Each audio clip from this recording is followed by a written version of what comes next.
What's up, everybody? Just feeling bust my ass. Come from running lazy, not picking my feet up. And when I pick your feet up, the cracks, the side will be uneven. Oh man, chest is killing me.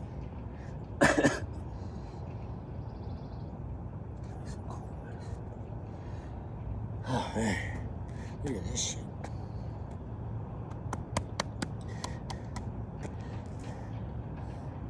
Let's see,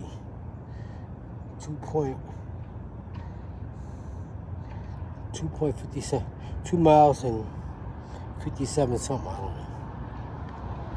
2.57. Shit, let me see this. I ran about 10 more blocks, that would have been 3 miles. Chest is killing me, man.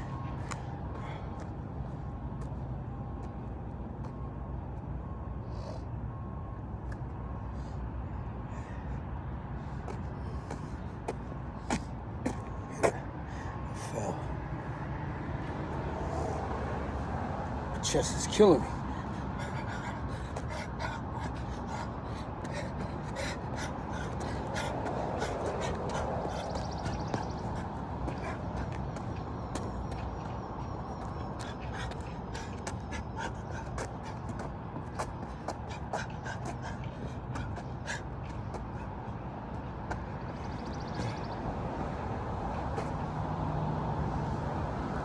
I gotta get out of here. I don't feel like I could do nothing today. Get some water. I think I better get out of here. Go get some water.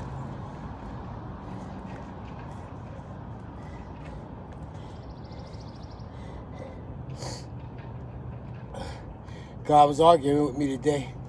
Well, last night, early this morning. Talking about the Most High. You niggas kill me with that. I don't mean to use the N-word, but the Most High. You guys kill me, man. The Most High and what's my father's nationality and shit. What difference do it make?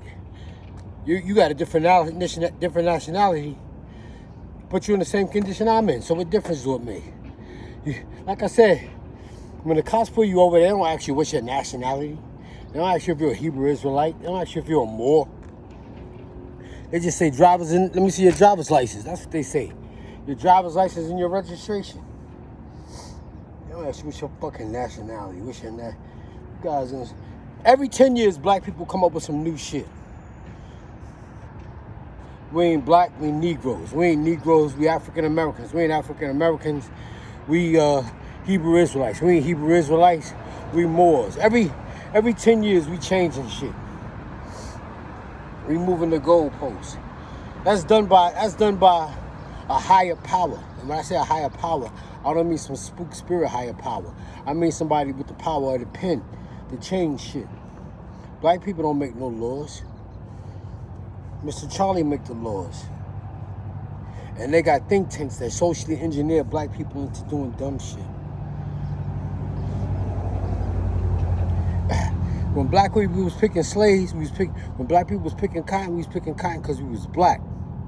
Then once we was free, we became straight, gay, bi, lesbian, transgender, Democrat, Republican, Moors, Hebrew, Israelite, Muslims, Christians. We became everything. We like shattered pieces of glass now. That's why the black vote helps everybody except black people. Because black people are shattered all over the place with no agenda. We just vote. That's why they say get out and vote, get out and vote. They gassing you up. Get out and vote, get out and vote. Get out and vote for who? Get out and vote for what? They're telling you to just get out and vote, but they're not giving you no directions. They're not telling you what party you should vote for or what agenda you should vote for when you vote for that party. They're just telling you to get out and vote. That's dumb. They do that shit. That's more social engineering. That's why the black vote helps everybody except for black people. Black people are the only plant minorities in America. If you notice, our population never goes past 12% in America. We're minorities in every party we join. So we minorities in the Democrat Party, we minorities in the Republican Party, we minorities in the Conservative Party, we minorities in every party we vote in, because we all over the place like shattered pieces of glass. We don't have one mind. We don't have one goal. So the black vote helps everybody, because we got all these fucking religions and beliefs and shit, instead of being practical. Like I said, you know, when you got a brain, you use it. You're very practical. Then, when you become religious, it tells you to throw all your practical beliefs out the window and start believing in stupid shit. Start believing that snakes can talk and trees got knowledge. Start believing that a man walked on water. You got to believe that shit when you're religious. You got to believe that a man died for 3 days. He died for 3 days and then he came back and picked right back up where he left off. If you stay in the bed 2 days, you're going to be sore. Your body, what about your organs and stuff? How are they going to be functioning if you dead? But when you're religious, you got to believe that shit, because you got to have faith. You got to believe all that dumb shit. You got to believe that there's a spirit of God and he watching you. A spirit is watching you. He ain't got no eyes, no mouth, no nose, no brain, no body, but he watching you. You got to believe stupid shit like that when you're religious. When you're religious, you got to believe all that dumb shit. Like I was just thinking, to change the subject a minute, I was on Plenty of Fish, you know, and when you're very practical with these girls, they say dumb shit. And that goes to show you, that's why preachers are always winning, because you got a lot of dumb people in this world that believe dumb shit. So if you talk smart to them and they tell you, ooh, you trying to be too smart, I don't like that, you're a nerd. Then you gotta stoop down to their level like a pimp do and start talking to them like they fucking whores. Because they don't want to hear nothing practical. They want to hear some la-la land shit. They want to hear that you're going to get down on one knee and going to give them the biggest diamond and you're going to marry them and you're going to take them around the world. You got to say shit like that, because they'll believe that. But if you be practical with them, then they're going to tell you being mean. So you got to talk la-la land shit to them. We're gonna get dressed up and we're gonna go to the most expensive places to eat, and we're gonna go to the shows and we're gonna see the old school Whispers and the Delphonics, and you gotta tell them all that kind of shit. And I'm gonna get your hair done real nice and you're gonna be the baddest thing on the block, baby. We're gonna go to the moon. And you gotta say shit like that, because they'll believe that shit. But they don't believe they won't believe something practical. I gotta go to work 8 hours a day. You know, I got to go out, bust my butt for 8 hours, and they don't want to hear that. They want to hear some fantasy shit. And I just showed you how backwards people are. That's how backwards. Look at a pimp. Most pimps got 8th grade educations. And women used to love them guys. That's the way people are, man. That's the way people are. You can't be... See, and this goes right back to what I'm talking about. This, you know, you got these guys want to tell me about a Most High. A Most High God. Where's this Most High God at? But if you was dumb enough to believe that shit, then it'd be all right. But when you don't believe it, then they tell you being mean, you grumpy. People, when you practical, people say you mean and you grumpy and shit like that. If you walk around with a smile all day like preachers be doing, preachers is always smiling. And they always tell you what the Lord is going to do, and God is going to be all right. That's God is going. We got the beautiful sun. We got God looking down on us, and God is going to bless us, brother.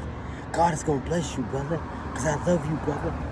See, you got to talk like that. People like that shit. If you talk to them practical like that, then they don't want to hear that. They tell you mean and you bitter.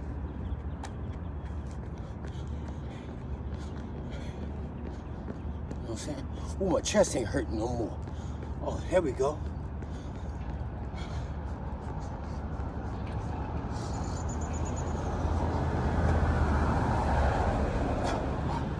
This is what I be doing. I bring it back, turn it.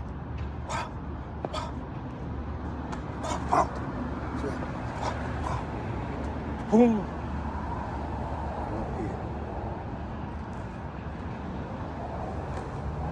Turn your foot like you're putting out a cigarette.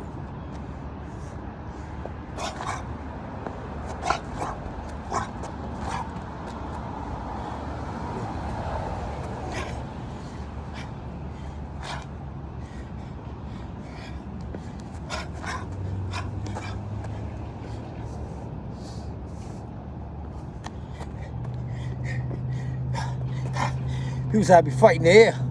As you know, people want to talk shit to me, and they be making videos. They be making videos of them laying down, doing nothing, laying down with a pillow in their head. I don't understand why people make videos like that. Always making videos laying in the bed. I want to see you laying in the fucking bed. Get up. Yeah, we better get out of here, y'all. I done talked y'all to death, didn't I? Everything is turned.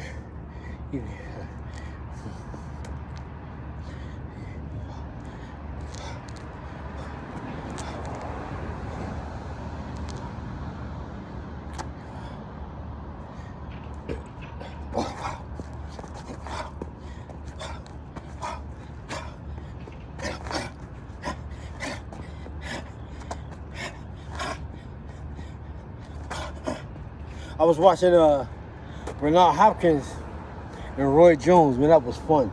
They was on the bus. They was both on the bus going somewhere. And B-Hop was talking shit. He was talking about the fastest guy he ever met. He didn't name Roy Jones, he named somebody, and then he named Roy Jones second. And he said Roy Jones is smart. Roy Jones just had natural ability. Roy Jones just had natural boxing ability. That's all it is. He's just a natural fighter, boy. But my favorite was James Toney. And James Toney, he don't get much light because he got all fat and shit, man. He fucked himself up. He could fight, man. Like Don Turner was saying, he the best fighter he's seen in the last 20 or 30 years. That guy could fight, boy. All right, y'all, let me go. Y'all take it easy. Look at this. See this? I'm going to take a picture of this about 2 years from now. See, remember when this was an empty lot? Today is Saturday. That's why you don't hear no traffic out here. The Hawk ain't out here. The Hawk used to be sitting right there. He's out here this morning.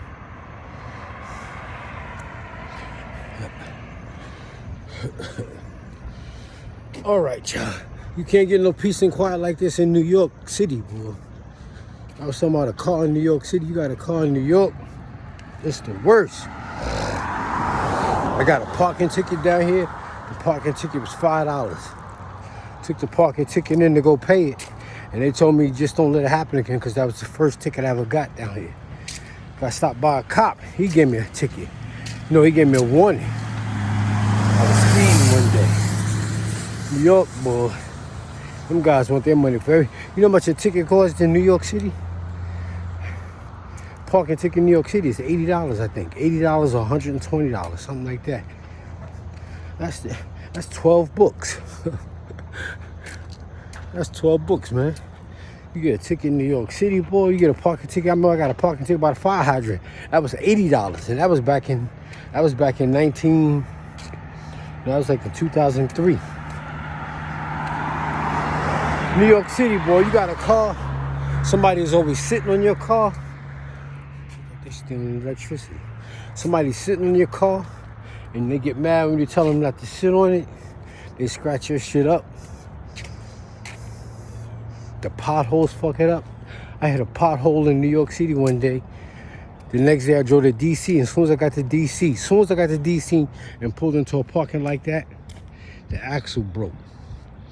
The steering handle broke, snapped. Just like that. Yep. New York City tear your car up. The potholes, you can't find parking. People be dinging your shit when they trying to park. You be arguing over parking spots. You can't find a parking spot. You come home late at night, you can't find a parking spot. You do find a parking spot, it'd be a half a mile away from where you live. So you gotta park it, then half an hour walk. Then you gotta get up in the morning and move it. New York City is the worst place in the world to have a car that I know of. You always need wheel alignment. You always need a wheel alignment because the potholes. The potholes, the traffic, the parking, people sitting on your shit, people dinging it. New York City is the worst place in the world to have a car. And tickets. Parking ticket. getting parking tickets, meters, pay the meter and all that other shit. All right, y'all, let me go.